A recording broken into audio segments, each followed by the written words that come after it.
What's the story, Morning Glory? What's the word, Hummingbird? Thank you so much for clicking on my channel and for joining me for this review of 90 Day Fiance Happily Ever After, Season 8, Episode 18, The Big Bad Heartache. Y'all, I know I've missed out on a lot of videos this past week and a half. I don't really know how long, but I know there's a lot of videos that I'm behind on, but we were hit with Hurricane Beryl. So I'm still trying to, the power was out for a few days. There's been additional property damage to the property damage that happened when we had the tornado back in May. Then we were hit with Hurricane Beryl the weekend after 4th of July. So it's been a lot going on over here, but I'm going to try to get back on schedule as soon as I can. But let's talk about 90 Day Fiance Happily Ever After. Let's start off with Michael and Angela. So it is day 2 of Michael being in America. And I'm just going to get to the stuff that I found relevant. They're all outside and it's December. It's cold. They're putting up Christmas decorations. So Michael is out there putting up the Christmas lights around the house and it's cold. It's December and he has on sandals. He has on flip-flops, which I really didn't understand. Like, why is he wearing flip-flops outside when it's cold? Did he not bring another pair of shoes? And the kids are making fun of his ashy feet and toes. And Michael tells us in his confessional that he was surprised at how disrespectful and rude the children were, because in Nigeria that would never happen. Children would never talk like that to an adult. Well, Michael, I don't know why you thought that Angela's grandchildren would be the epitome of, quiet, respectful children, because look at who they were raised by, Angela and Skyla and Angela's other daughter, who I didn't know. So what I heard about Angela's other daughter, I thought the woman was still in jail, for her having an inappropriate relationship with a minor. But evidently she has been released. She has been released for a while and she's back living with Angela.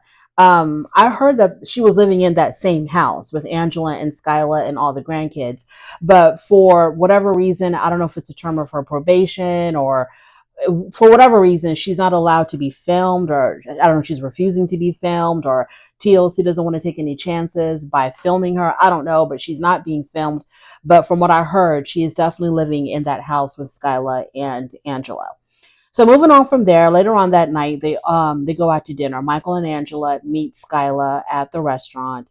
And this is a restaurant that is owned by, I guess, a friend of Angela's, whoever it was that she had greeted when she first walked into the restaurant. I guess he's the owner of the restaurant. So I noticed that as they were walking in, Michael still had on his sandals, but this time he had on some socks. So the purpose of this dinner is for Angela to somehow convince Skyla that Michael has really good intentions, that, he's not just here to use Angela, that this relationship is real, etc. Because Skyla still has doubts about Michael's intentions and exactly why he's here in the United States and exactly what is he doing with Angela. So as they're sitting there and they're talking, Skyla is a little bit like, she doesn't understand how everything seems really hunky-dory between Michael and Angela when just, a few days ago before they came to America, Angela was complaining to Skyla about how Michael was treating her in the Ivory Coast. So as we're talking about all of this, the food comes. Angela had ordered from Michael shrimp and grits. And so this is all new to Michael, right? This American cuisine is all new to Michael. So he is testing out the food as anybody would, if they're presented with food that they're not really familiar with. So he's like doing these little taste tests. And, Angela's getting frustrated with him. And she's like, what are you doing? What are you doing? He's like, I'm tasting the food to see if I'm going to like it.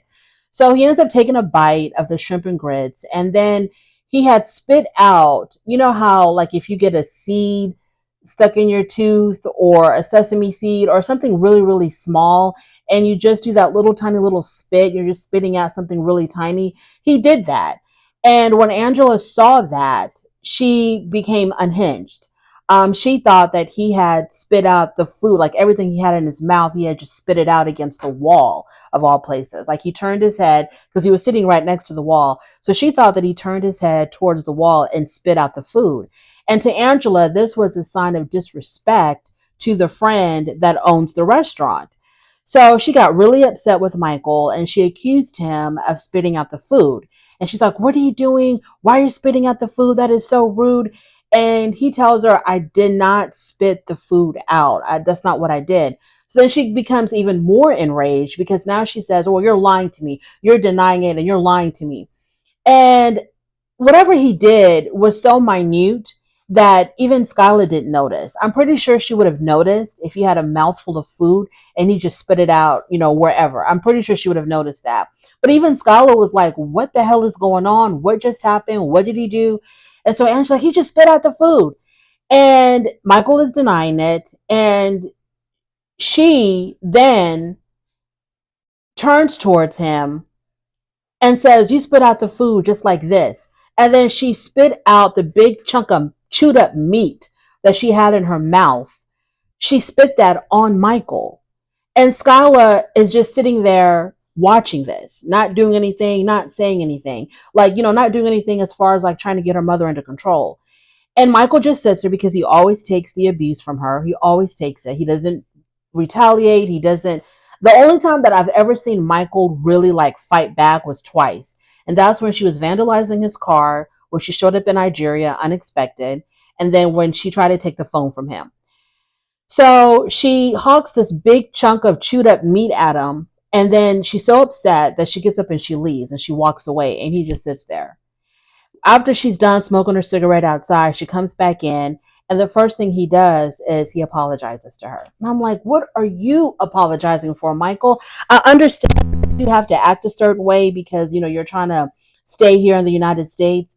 You don't want her to stop the immigration process. I understand all of that, Michael, but at some point, there's nothing wrong with you standing up for yourself. It's not you being rude to Angela or being disrespectful to Angela. It's just letting her know that you can't treat me like this all the time. You should have been like, Angela, you just spit this big chunk of meat on me and I didn't even do anything wrong. But no, he doesn't say any of that. He doesn't defend himself. He doesn't stand up for himself. He just takes it. So he apologizes to her. I'm not even exactly sure what he apologized for because he didn't do anything wrong. She was the one who was in the wrong. I think she even apologized to him. I think she did. So, and I'm like, Skylar, why can't you do anything about your mother's farm animal behavior? Like, you're not going to say anything about your mother spitting food at this man for no reason because you didn't even see Michael spit out anything out of his mouth.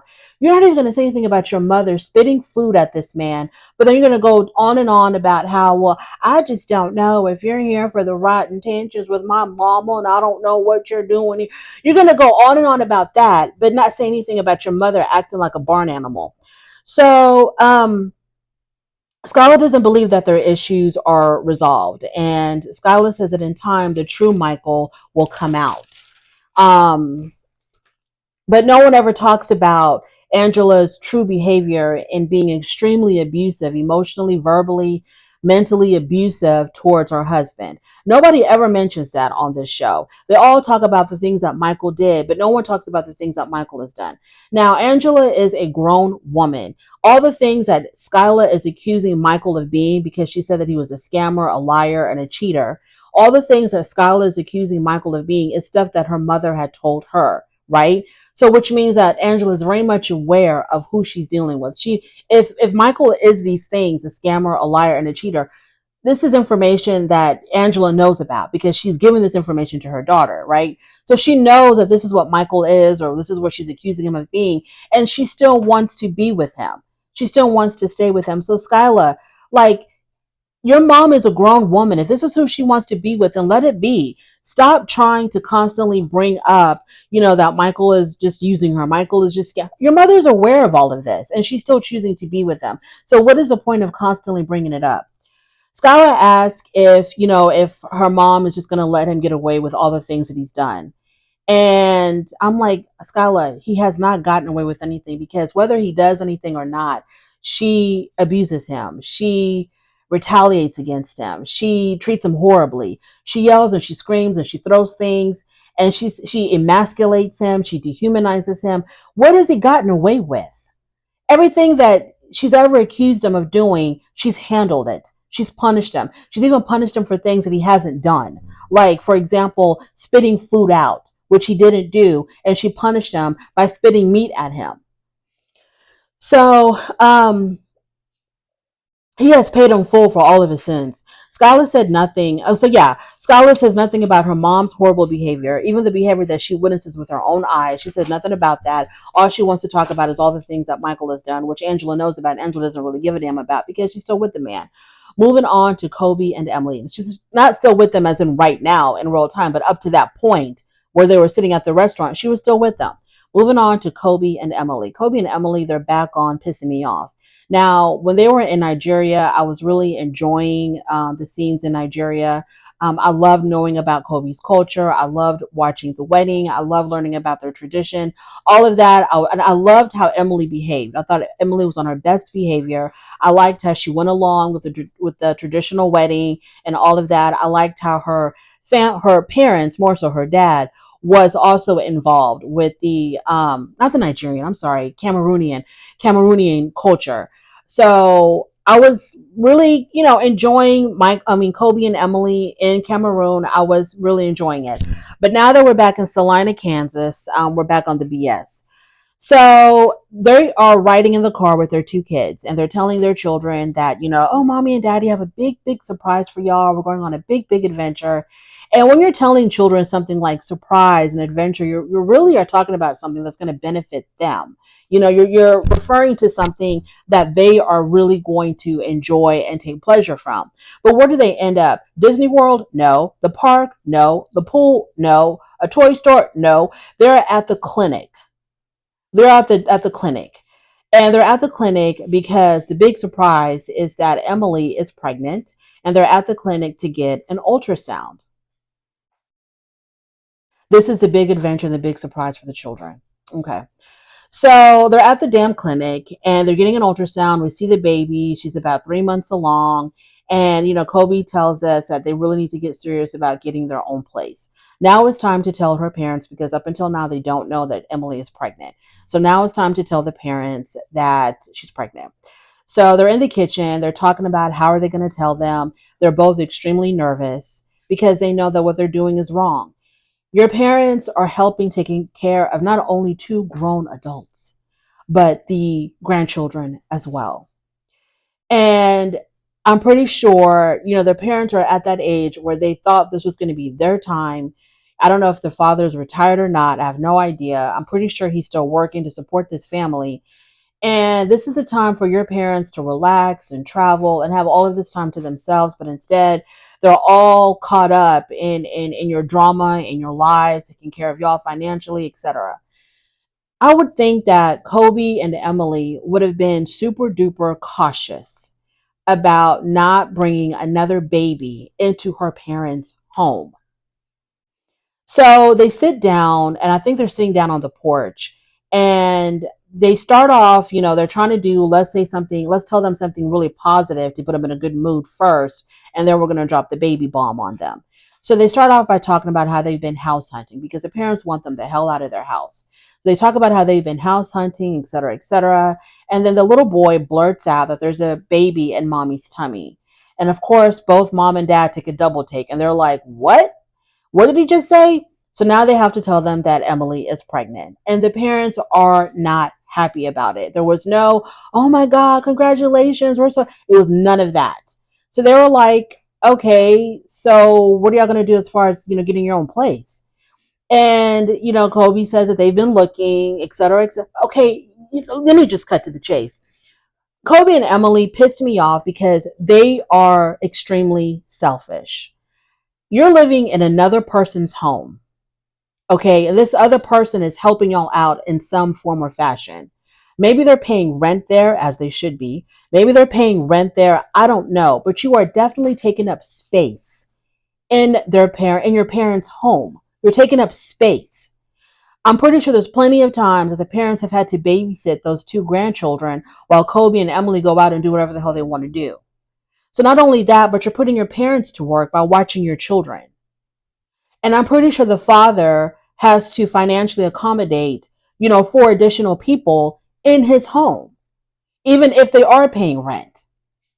So the fact that y'all would so carelessly get pregnant again before y'all have your own house It's so extremely selfish to do this in your parents' house. So unbelievably selfish. Because Emily and Kobe, y'all should have been using 5 different types of birth control. Emily should have been on the pill, diaphragm, whatever, spermicide, I don't know. He should have been putting on like 5 condoms at a time to make sure that y'all did not have a third child in your parents' home. And so after the parents find out that they're having their third child, in their own little confessional, they talk about how they enabled Emily and Kobe, that they have been too nice, they have been too generous. You give somebody an inch, they're going to want to take a mile, and that's exactly what's been going on here. And so they're like, we're going to have to do things a little bit differently. Yes, mom and dad, you really are going to have to do things a little bit differently. Otherwise, it's going to be baby number 3, 4, 5, 6, 7, 8, 9, and 10. All of y'all living in that damn house.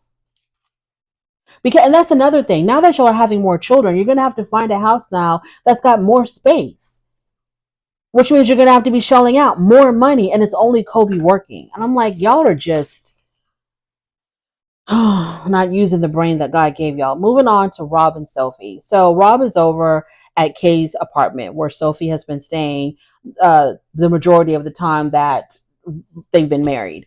And he has made a decision that this marriage to Sophie cannot go on. So Sophie comes out, they're sitting on the steps, and he can't, for whatever reason, he can't tell her what's on his mind and what's on his heart. He has to read it.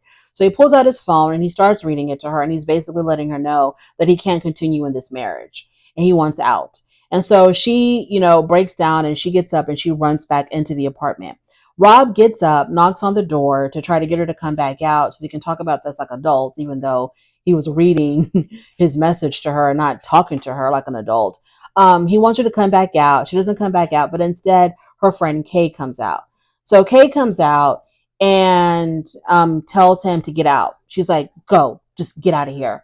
And he's like, I want to talk to Sophie. And Kay's like, no, get out of here. How dare you break up with her? Like she's done something wrong. I don't know what the hell Kay was talking about, but the way that I perceived it, I don't think Rob, I don't remember what the message said, but I don't think that he was like putting blame on Sophie. I think he was just like, I can't do this. I can't do this anymore. This is not working out. I don't know if he was actually putting like all the blame on Sophie other than her living apart from him. I don't know if he was like blaming her. I don't know, but whatever the hell it was, Kay, the fact that you're mad because he was the one that broke up with Sophie. That's why Kay was upset. And I'm like, what difference does it make who broke up with who? The bottom line is these two people should not be together at all. This is a very toxic relationship. They should not be together at all. And even though Rob may have said the words that this is over, we're done, she exhibited the action that she didn't want to be with him. So in actuality, she's the one that broke up with him first because her actions spoke louder than any words he could have said because she never even lived with him as his wife. She was constantly running away from him. So her actions said it all. So whoever said the words first, it doesn't even really matter. It doesn't, who did what first doesn't even really matter. The point is they need to break up, Kay. The fact that he verbalized what's been going on, I'm not understanding why Kay wasn't happy about it. She should have been coming out of that door, giving him a hug and like, thank you, Rob, for ending this horrible relationship and allowing her to move on and to find her true happiness. So I have no idea what the hell Kay was upset about. These people do not need to be together. It doesn't matter who broke up with who. I didn't understand why they were upset because the whole entire time Kay was talking crap about Rob, obviously because of the stuff that Sophie was telling Kay. And now the man is like, okay, I'm going to let you go now. I'm not going to be with you anymore. I'm going to hold you back anymore. You can be free, fly, little bird. But y'all are still mad at him. Y'all are mad at him when he wanted to stay in the marriage. Y'all are mad at him that he wants to get out of the marriage. What the hell do y'all want him to do? Moving on to Alex and Lauren. So Lauren's parents come over for dinner, and Lauren announces to everybody that she has been given the all clear from her doctor and her recovery period now is officially over. She was in recovery for 3 months. Now it's officially over. And she talks about how she can go work out again. And Alex says that you need to start working out by lifting up these children, picking up these kids. So after that, Lauren says that she's going to be having a second surgery because when they did the fat transfer, they transferred a lot of fat. And so she's going to have another surgery to increase her boobs, to get bigger boobs. And Everybody at the table was like, the hell you are. The hell you are. No, you're not doing that. And so Lauren tries to sugarcoat it by saying, well, it's not going to be like immediately. I'm going to be doing it like maybe in a year or so. And then her dad talks about how, she's got this body dysmorphia, like her whole entire life. She never walked across mirrors because she didn't want to look at herself. And I'm surprised that nobody is mentioning to Lauren, if you have body dysmorphia, you need to go to therapy, because the human body is so imperfect. You will never achieve whatever the hell you're trying to achieve through. You're going to end up looking like the New York City Catwoman, Lauren.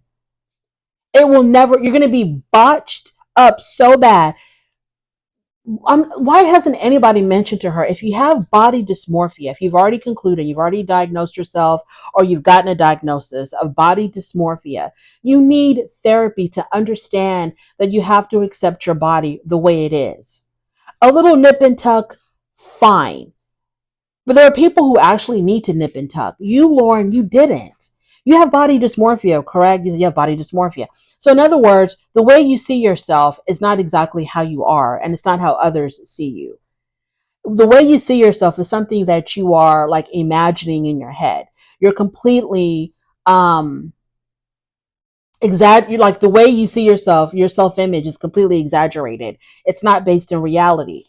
You need therapy to see yourself the way that you really are and to accept yourself as you are. I loved it when Alex said that the human body is, he says everyone has something that they don't like about themselves, but not everybody rushes to surgery. Even people who have the money to do that don't always. How many less than attractive millionaires and billionaires do you see out there? Even people who have the money are not running to a plastic surgeon to try to look like a Barbie or a Ken.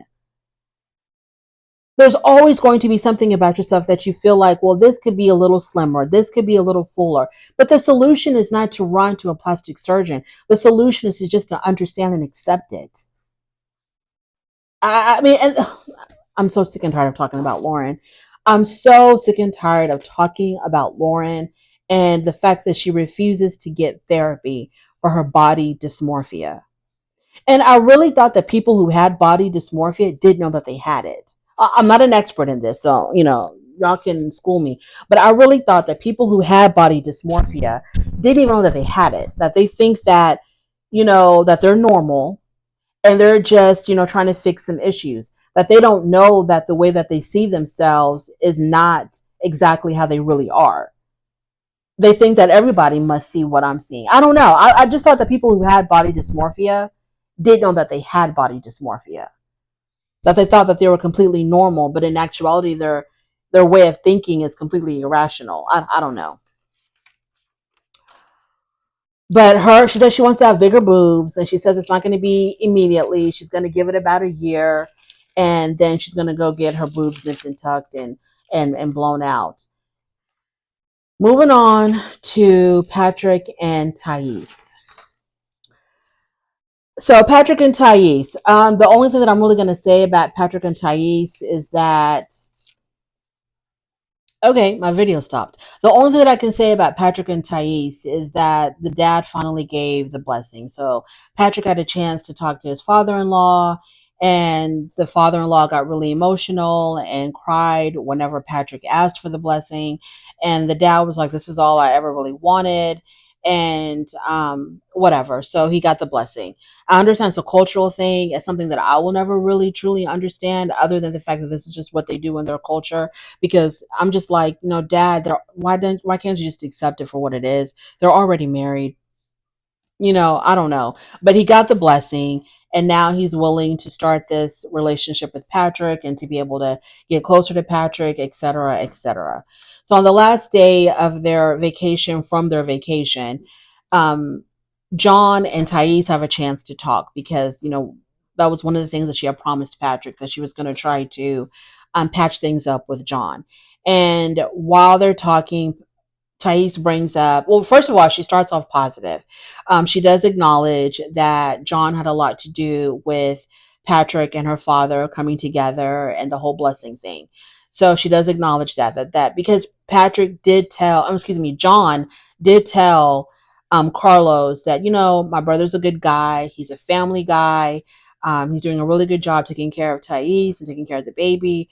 And so that kind of helped Carlos see things a little bit differently with Patrick. So she acknowledges, yes, you did play a hand in getting my dad and my husband together. Fine. I give you that.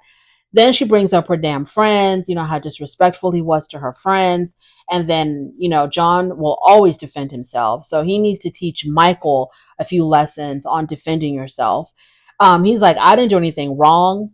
Your friends brought the heat to me and they got mad because I brought it back to them and they got burnt. So I have nothing to apologize about because they were accusing me of influencing Patrick, to cheat on you. And I don't do that. I'm not about that.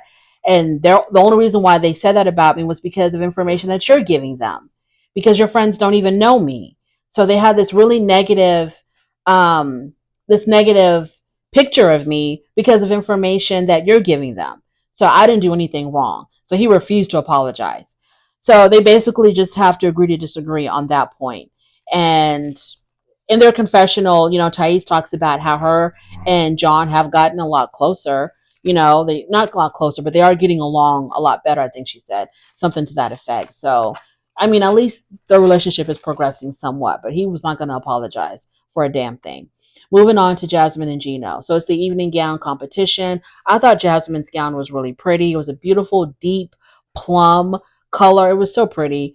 And then it was time to give out the titles. Now she did not win. She did not win the main event, the main title of Miss International World, but she did win Miss International World Latina. So she accomplished her goal. She says, even though I didn't win first place, I won something and I accomplished my goal by doing a beauty pageant. So good for her on that. After the competition, Gino tells her that he's really proud of her. And the only thing that Jasmine wants to do is she wants to argue. She'd rather argue.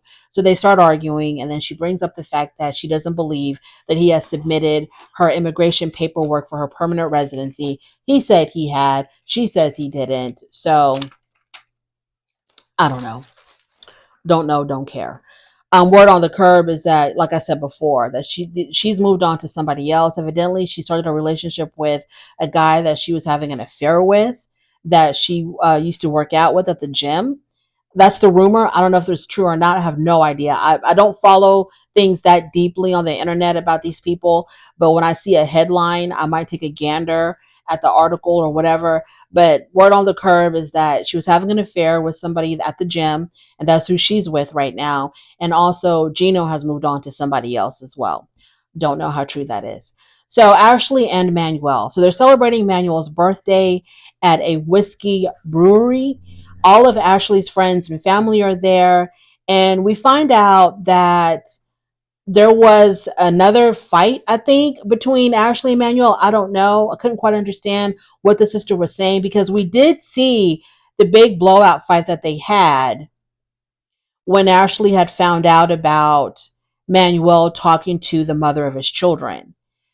And we saw all of that. And then they evidently had made up, because I think the last time that I saw Ashley and Manuel, they had made up. And he promised to be more communicative with her, to be more open and transparent with her.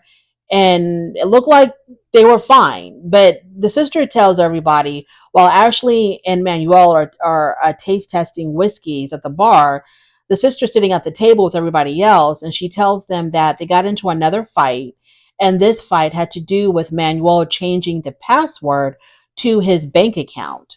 So after Ashley gave Manuel the $1,000, he changed the password so she no longer had access to that account or something like that. So she also tells everybody that Manuel has been talking and sending money to his ex. Now, the way that she said it to me made it seem more nefarious than it actually was, because Ashley never had an issue with Manuel talking to his ex. She just did not want him to lie about how often he talked to her. And she understood that he has to send money to the ex because that's the mother of his children. So while the sister is explaining all of this to the friends and family, she doesn't mention that Ashley was aware of it, but just didn't know how frequently it was, and that he was lying about how often he talked to her. And Ashley was aware that he was sending money to the mother of his children to take care of his kids. So I don't know. She just made it seem a lot worse than it actually was. And the thing is, I didn't understand why the sister was bringing this up when, number one, I kind of felt like it wasn't any of the sister's business. And number two, Ashley and Manuel had made up. The only thing that the sister should have mentioned was the fact that, hey, he changed his password to the bank account, so Ashley doesn't have access to it. But she said more than that. So everybody now is in a hizzy, right? Everybody's pissed off. Manuel comes to the table in a really good mood, and he's like, "Hello, mom," talking to Ashley's mom. And Ashley's mom is like, "Ain't no mommy here. You have not been truthful to my daughter." Truthful about what? Because Ashley already knows about conversating with the ex and sending money to the ex. So, but the conversation really centers on the $1,000. So they want Manuel to give Ashley the new password so that she can have access to the account, so that she can see whether or not that $1,000 is still there. Manuel refuses to give Ashley the password. So then the mother says, or somebody at the table said, well, of course not, because the money's no longer there. He doesn't want her to know that the money's not there anymore. But why would the money be there if he is getting money from Ashley to send back home to his family? Why would the money just be sitting there in his account? Maybe I missed something. I don't know. Maybe I missed something. But I didn't understand why they thought it was a bad thing if the money was no longer in the account. Because he's always sending money back home. So why would the money still be there? And she gives him, or unless the money was for something else, the money was just for him to start a savings account. Y'all, I don't know. I don't know. But look, Ashley was even getting upset that these people were attacking her man. She didn't even want them attacking him. She wanted that password for sure. But then she was kind of getting defensive that they were even attacking him. And she didn't like that. So I was kind of confused about Ashley and Manuel this week. I didn't understand exactly what was going on. Yeah, so that's that. I don't have anything else to say about these people. Yeah, thank you so much for watching. On your way out, please don't forget to rate the video. If you like this content, please subscribe to my channel, and I'll definitely talk to you later. Bye.